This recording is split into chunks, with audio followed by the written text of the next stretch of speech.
It's big news coming from Northern Ireland today, and British soldiers who served there decades ago at the height of the Troubles could find themselves facing criminal charges.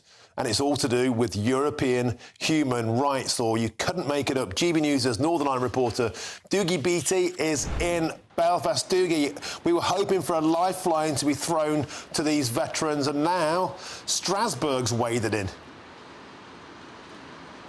Yeah, well, Strasbourg has waded in, and what has actually happened is they haven't killed the whole policy around legacy, but what they have done is take out the part where the British government is able to give out immunity as it sees fit. In other words, the immunity for information, that's how the loved ones of people that died in the Troubles that never got to the bottom of.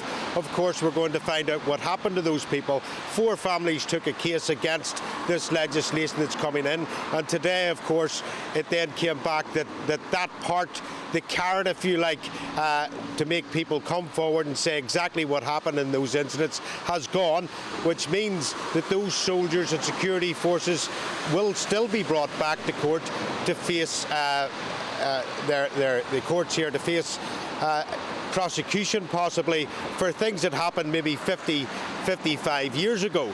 But of course it does flip another interesting side to this, because of course in 1998 every prisoner got out under the Good Friday Agreement, and those that were left, those cases that were left, it was then found that Tony Blair had done a side deal with the IRA, and many of those people are now senior members of Sinn Féin. And some of them have letters of comfort, some of them have Queen's pardons of mercy, in order that they would not be brought up in front of the courts here when they were in government. So of course if the European legislation or the European courts have said, well, that cannot be possible for the British government to give out immunity as it likes, well, you can imagine where this is going when police officers' widows will be looking to find out what happened to their husbands. Thank you, Dougie Beattie. Concerning stuff. I thought we'd left the European Union. Thank you very much, mate.